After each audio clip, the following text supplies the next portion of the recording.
What do you do with him specifically? Well, I've been with him since 2004 and recently became his coach right before the first Demetrious Johnson fight, and I'm his head coach for MMA. And you're in disguise in case some other athletes try to swipe you. And it's Halloween. Happy Halloween, everybody. Happy Halloween, folks. So, first of all, man, congratulations on your victory. What does it feel like? Oh man, it feels good. It feels good. Try to keep this like a fist away from your face. Yeah, it feels good because it's God. I think as a competitor, you live for these moments. You live for these fulfillments. You know. Yeah. I think somebody and then I told people since the beginning it wasn't so much, the UFC belt, but it was because I made it about Demetrious, and it was about Demetrious. Because he is widely considered to be the best pound for pound fighter ever. And you're the first guy not only to beat him, but the first guy who, not just to beat him, but beat him in like 11 years, but the first guy to win an Olympic gold medal in wrestling and a UFC championship. Those are two gigantic accomplishments. Yeah, no, for sure. It's almost like, God, I beat the greatest of all time. And then on top of that, I can make the run for, who's the greatest combat athlete of all time. Yeah. Like I'm a 2-sport world champion. I'm just like, yeah. Damn, that's crazy. You're absolutely in the running now. If he's not the greatest of all time, I think he is. But the argument is that he didn't face people as good as John Jones faced, and then Fedor and Anderson Silva are the other people that are in consideration for the greatest of all time. It's just a subjective argument. Who knows who's right? But obviously, you beat, without a doubt, one of the best ever. Yeah, and like I would tell people, there's a bit of admiration that I had for Demetrious Johnson. Like I was, it was like you're fighting the dude that almost seems untouchable. A guy that makes you question yourself. Like, whoa, this guy is that good. Well, what's crazy is you beat him after he had stopped you. Just how long was it? 2 years?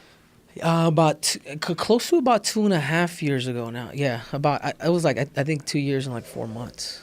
That's an amazing turnaround between getting stopped in the first round and then coming back and beating him, and then beating him in the championship rounds is really where you pulled it off. Yeah. No, absolutely. I had studied Demetrious Johnson. Like as soon as I lost to him the first time, what I pretty much did is I got rid of a lot of people, including my MMA head coach. My whole philosophy was, if I can't be the best, then there's something wrong. Emotionally, physically, everything else just invested. And when I lost, I'm just like, man, I'm looking for a better leader, and that's kind of what I did. I ended up, letting go a lot of my cornermen. I started traveling the world. Went out to Singapore, went out to Thailand, went out to the Netherlands, spend months and months at a time out in Brazil. Like I was on a quest. It was like I kind of remind myself a little like Ash Ketchum from Pokemon. Like I was just on a venture, dude. I have no idea who that is, but Vision Quest. Vision Quest. It was the Matthew Modine movie. That's Loud every and swing. Every wrestler has to watch that movie. And that's like I said, it became an exception. I knew that if anybody could do it, it'd be Henry Cejudo. Like I really did. And even after the first time, Joe, when he beat me, when they asked me, it's like, Henry, like I was like, guys, I don't know, but I still know that I could beat him. Even being knocked out like 2 minutes and 36 seconds. Like I still knew in my heart. And you'll see when I said at the press conference, says, I know I'm still the one to beat him. What was it about him that made you think that you could beat him? Or what was it about you specifically in relation to him and his skill set? It was, if you're asking me what the difference was. Yeah, well, what was it that made you think, even after he stopped you in the first round? Oh, God. I think it was more so just believing in my abilities. I think me just believing more, okay, Henry, you need time. Like I was only doing MMA for 3 years when I fought him the first time. Yeah, a lot of people don't know that. Yeah, they 3 years. You see you fighting for the title, not once, but twice, that you've probably been doing MMA for a long-ass time. But when you fought him for the first time, that's a very short amount of time to be fighting in MMA. It's especially against a caliber athlete like Demetrious. What year did you win the Olympics? In 2008. Yeah, see, that is I mean, when you're doing that, you're 100% dedicated to wrestling. Mm-hmm. You have to be, right? Mm-hmm. So were you doing any striking training at all back then? I did. What happened was once I won the Olympics, I fell out of love with the sport. I fell out of love with wrestling. I remember being at the Olympics and being like, man, I don't know if I have it in me no more. Just because you're burnt out? My whole childhood was gone because of the sport, you know. Take that crazy mask off, brother. What are you doing? Yeah. Wait. I've been waiting for you to say that. How about that? We'll do it in stages. So you fell out of love with it. I fell out of love with it. But is it just because your whole life had been dedicated to wrestling? Yeah. And you'd finally achieved the greatest of great goals. Yeah. Olympic gold medalist is the top of the mountain. No, but check this out, Joe. And it was like in the year 2007. Man, I went through the worst year ever. Like I was ready to become a world champion, and I went out to the world championships in 2007, and I didn't even score a point. Like in the first round, like I got put out by Iran. And for some reason, that whole year, man, I was just going through freaking struggles, like left and right. You're talking about just adversity. I couldn't win a tournament to save my life. What was it? I don't know. I truly don't know. I think I probably began kind of falling out of love with it. And I remember there was only 2 tournaments that I ever wanted to win, and that was the Olympic trials, and eventually the Olympic Games, and somehow, like, because I'm correlating this with the fight with Demetrious Johnson. And I remember, you know, just almost being in tears. Like, I just don't know if this is for me. And but I just stuck with it. I ended up winning the Olympic trials. I ended up going to the Olympic Games, and I ended up pretty much falling behind in every single match that I was wrestling in. So these are kind of the adversities that I was going through, like leading up to becoming an Olympic champion. You know, it's interesting when you were fighting Demetrious for the second time. Daniel Cormier said something very interesting. He said, most guys, he goes, I would never give a chance. You get stopped by DJ, and then a couple years later you're fighting him again. Like he's gonna have your number. He's gonna be better in the rematch.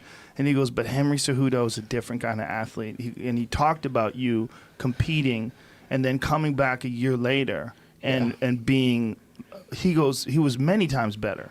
He goes, the amount of improvement that he got in just 1 year was just unbelievable.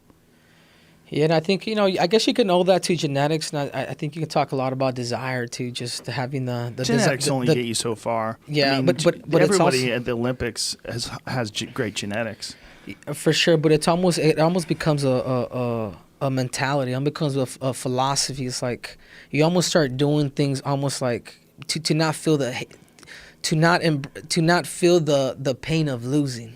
Like that's a motivator, to not feel the pain of losing. Right. And I remember when Demetrious Johnson hit me in the leg, and I don't think people knew how severe it was. Like I literally sprained like a severe low ankle sprain in those first 30 seconds. In the second fight, yeah.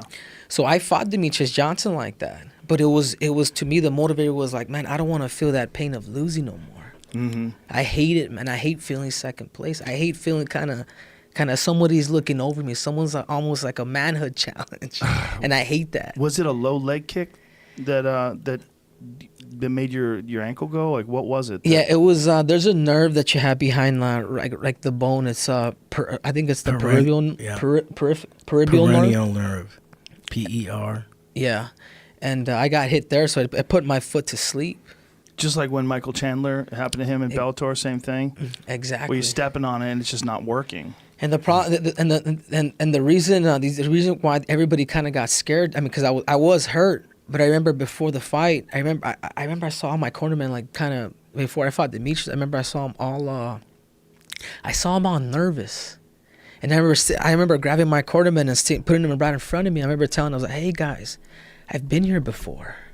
Like I was ranked 31st in the world. I became a world champion in wrestling.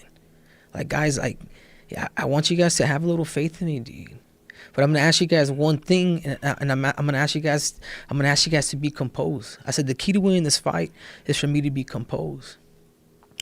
And then pretty much there's 6 hours later, they right before we walk on, they start playing my song. I looked back at my corner, and I said, guys, I said the key to this fight, remember, It's going to be composure.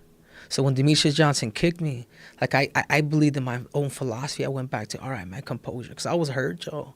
Like, he could have stopped me that first round. I was forced to switch southpaw, which I never fight in southpaw. You know, so now I'm kind of, me and Demetrious Johnson are playing poker. My whole philosophy and the key to this victory was the composure part. And when he hit me, I really did. I was like, oh my God, dude, not again, dude, not again. I'm not going to last 2 minutes and 36 seconds, not again. But again, the motivator was not to feel the pain to lose again. Right. Like, it wasn't the desire to win. I was like, I just don't want to feel that pain anymore. As a competitor, as somebody that's on a mission, dude, that sacrifices life. Explain to someone who's never experienced that before. What is that pain like? Like, you train for how many weeks, and then you fight Mighty Mouse for the title. You get stopped in the first round. What is that pain like? Oh man, I think every fighter has a spirit. Like, what is a spirit? The spirit is your dream. The spirit is that you know, you've watched somebody become a world champion. You want to be, hey, I want to be just like that guy. Your confidence, your self-esteem, that's your spirit, and we also have a spirit of a warrior. That's like the manhood side of it. And what happens when I got stopped with Demetrious Johnson, I almost felt like, and I've never gone through this, not even in wrestling in my life, like I was like, my spirit was shot, and I had to kind of pick up my pieces to kind of start healing myself, like mentally. And I feel like, and if you look at it, Joe, somebody like Roy Jones Jr., he got knocked out one time, and it became a domino effect. Yeah. Because he never picked up those pieces. He never started healing that spirit.